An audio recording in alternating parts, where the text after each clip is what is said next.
Good afternoon, everyone. Phil Simons with Columbia Grain here in your Friday afternoon weekly grain market recap. Well, next week we have the election results, so stay buckled up because we're going to see what actually happens next week, and all those ads are going to finally stop. But I'm going to go ahead and share my screen with you again. Let's dive right into it here, and let's navigate over to our favorite website, columbiagrain.com. And in the upper right-hand section, we can go to the Producer Solutions link. It'll take us over to our Producer Solutions tab here. Let's see what the markets actually gave us here to work with. Quite honestly, there wasn't a whole heck of a lot of new, fresh fundamental data. Really, we started the week out again looking at the crop progress or crop conditions report. And we did have a little bit of a surprise to start the week out, really more centered around the winter wheat conditions. Planting pace is pretty well wrapping up. We're starting to see emergence come out of the ground pretty well. But the thing that we were really kind of surprised at this week was the good to excellent rating conditions for the U.S. and coming in quite a bit lower than where a lot of the trade had us, initially thoughts to come out at.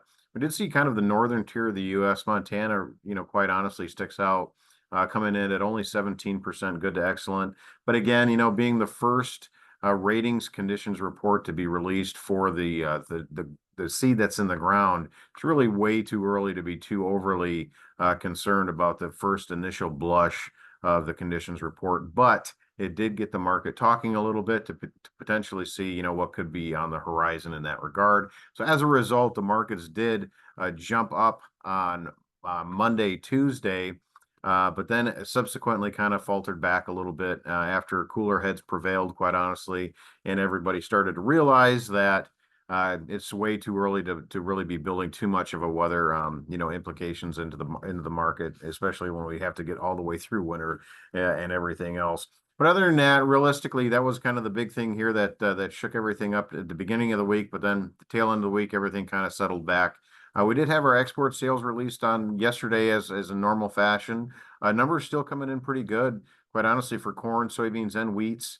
Corn came in at 92, just over 92 million bushels last week. For soybeans, we actually had a little over 83 million bushels, so definitely nice to see, the interest continuing to come to the U.S. and in getting coverage there. There were a smattering of export flashes again here today.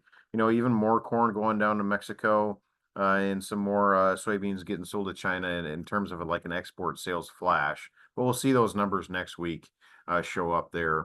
The all wheats, they came in at 15.1 million bushels.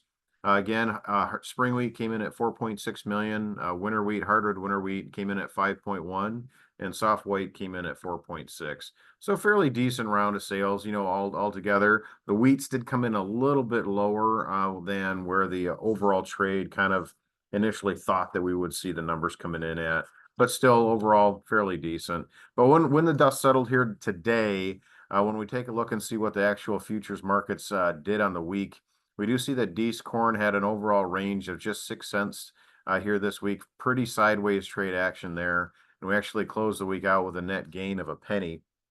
So not too much to write home about. And soybeans actually turning the calendar, looking at January beans now with November looking to come to expiration here.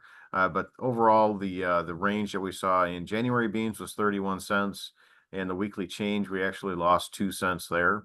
Turn the calendar and look at the wheat complex. We see that Kansas City actually had an overall range of 23 cents. But again, when the dust settled, we actually were down 4 cents week on week here.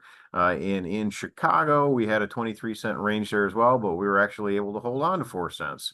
So you can see that the spread relationship between Kansas and Chicago actually widened by about 8 cents with that move. And when we look at Minneapolis, we see that the overall range was 23 cents, similar fashion as the other two classes, and we were down 4 cents. So quite honestly, the initial reaction to the conditions report here at the beginning of the week kind of faltered away, and really didn't wind up with really any net change on the week. The other thing that we got next week, again, absolutely, we have the election and all the results to potentially look at there, and to see what the end implications could be on the prices going forward. But other than that, we do have a lot of weather to continue to monitor. Maps look fairly decent for rains in the southern plains of the U.S. So again, something to continue to monitor and what that could result in terms of the conditions going forward here. Other than that, we're going to go ahead and wrap everything up for the weekend here. I hope everybody has a great week. And remember, don't let the greedy bird mess on your shoulder. Be sure to get your orders out there and get them working. We'll talk with you next week.